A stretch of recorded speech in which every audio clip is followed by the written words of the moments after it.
ultimately, like with all labels, they're important when we don't fit. But actually, once the world changes to be less discriminatory, then the labels themselves are not so important.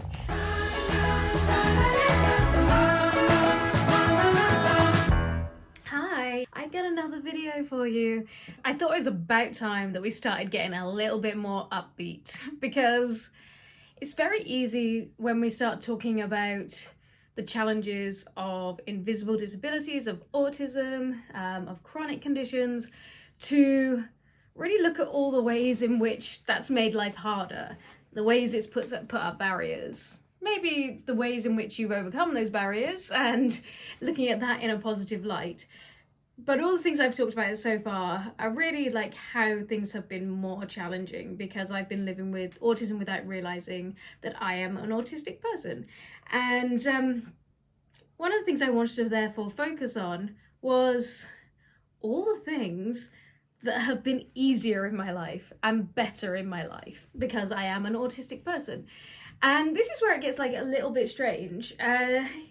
When you think about all the challenges, sometimes it's really easy to think about that as being like an outside thing that is being done to you.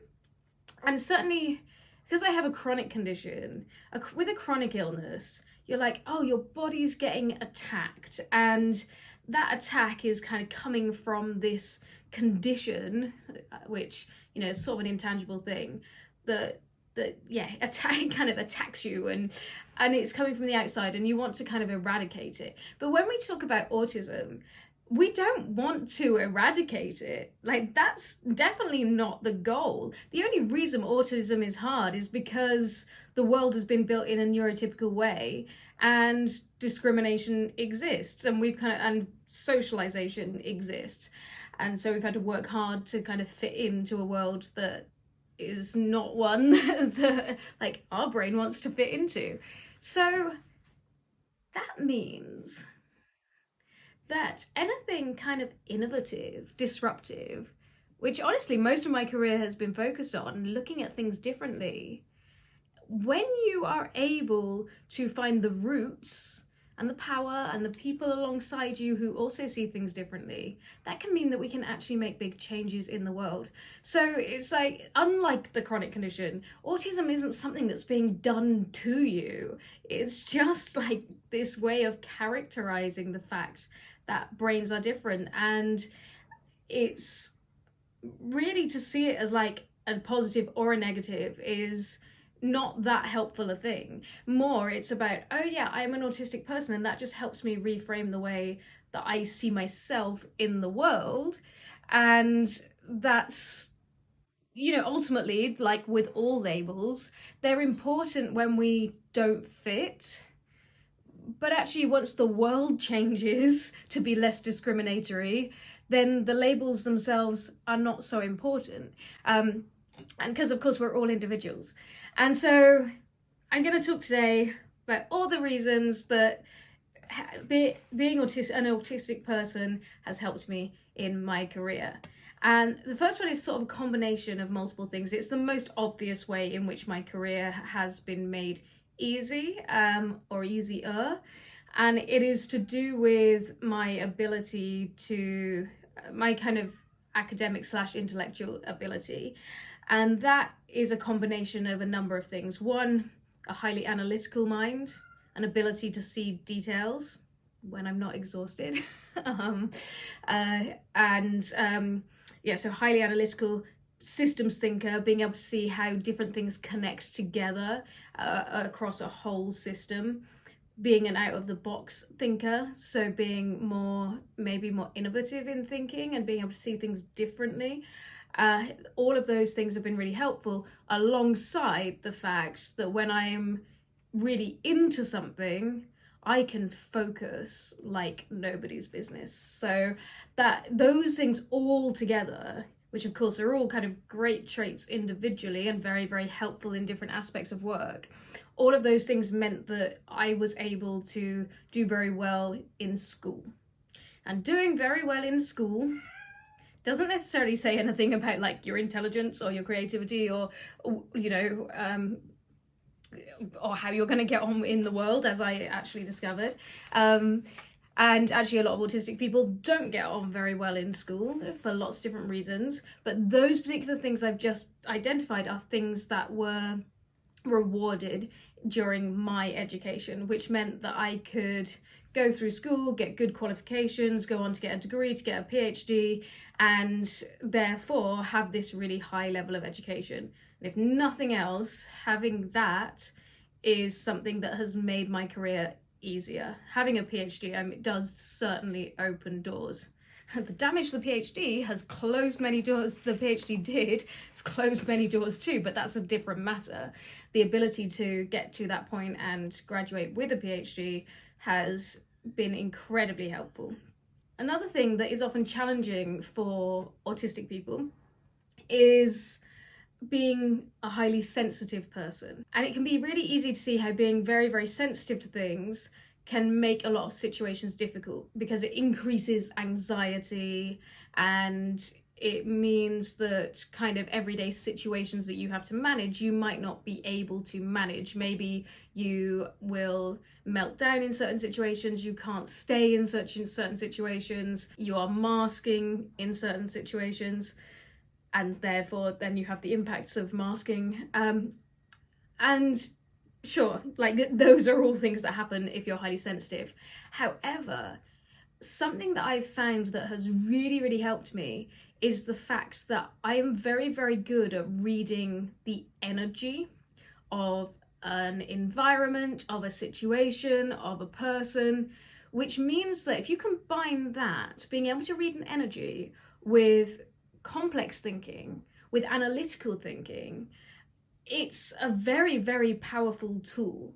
And so I haven't always listened to it. I think all those three things together add up to what we think of as intuition, which is something that a lot of autistic people talk about having, like this really heightened sense of intuition. And I think it's a combination of a lot of those things, or it certainly feels that way in my life. And it means that I know very, very quickly if something's right or if something's wrong for me. I haven't always acted on that. I haven't always felt like I can act on that, dependent on what scenarios I'm in.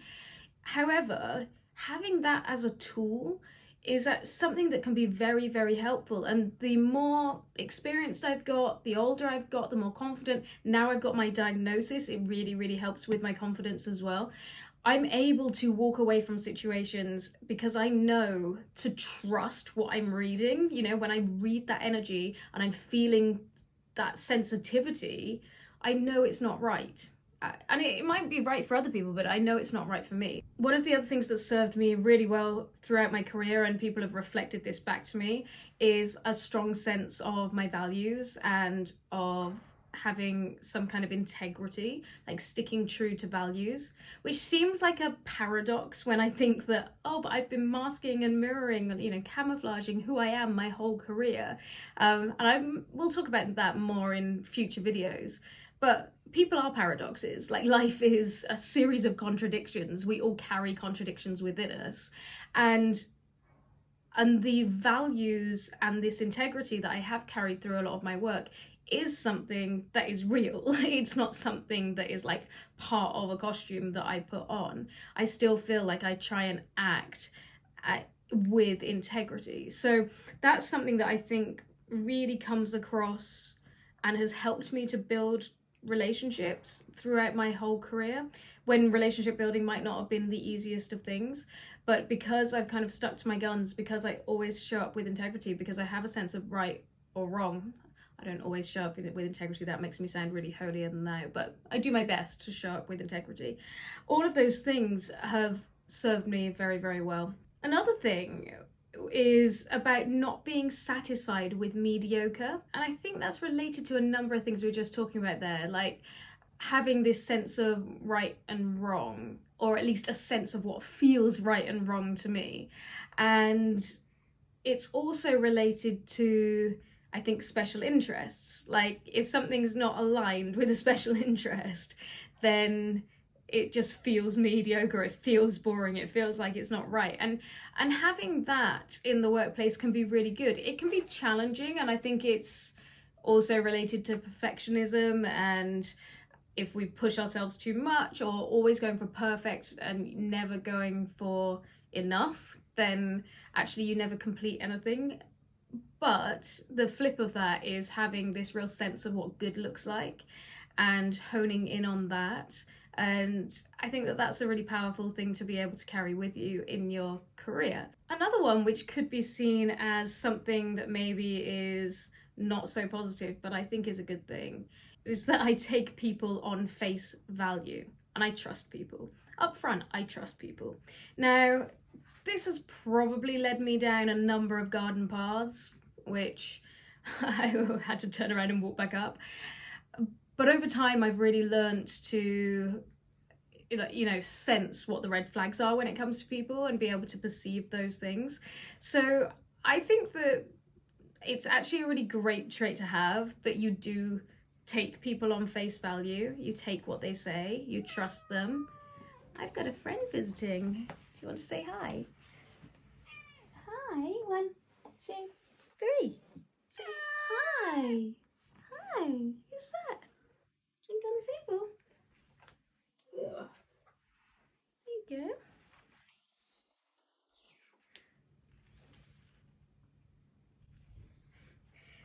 What was I saying? I think taking people on face value and trusting them is a really good trait. I think people can take advantage of that trait, but that sounds like a them problem, not a me problem. If I'm using my senses, if I'm using my savvy and at the same time trusting people, then that's okay. Like, if people want to not be trustworthy, I'm going to pick up on that.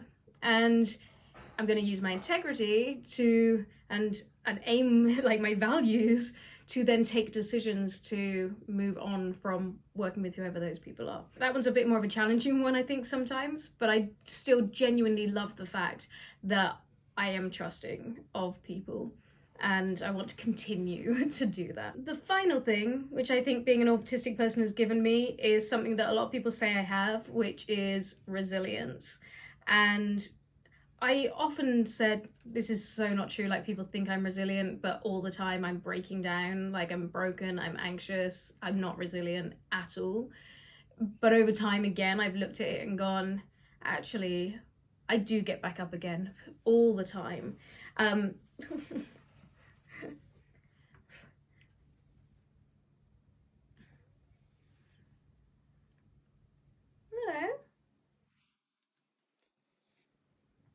And I think a resilience is a mixture of a few things. It's that focus. So when you really, really care about something, like focusing on it, you can really double down and just put all your energy on that thing. And I think it's related to also the fact that there are so many challenges that you have being an autistic person in a neurotypical world. And so you learn your management strategies that are going to get you through and are going to make you more resilient. So it's another amazing thing to be able to carry through your career, through your life. Let me know how you think being an autistic person can help you in your career and your life. Let me know if you resonate with any of those things that I've just said. And as always, do all the YouTubey things. So if you can like and subscribe this video, share it with anyone who you think needs to see it. And please go back and watch some of the other videos if you haven't already. See you soon. Bye.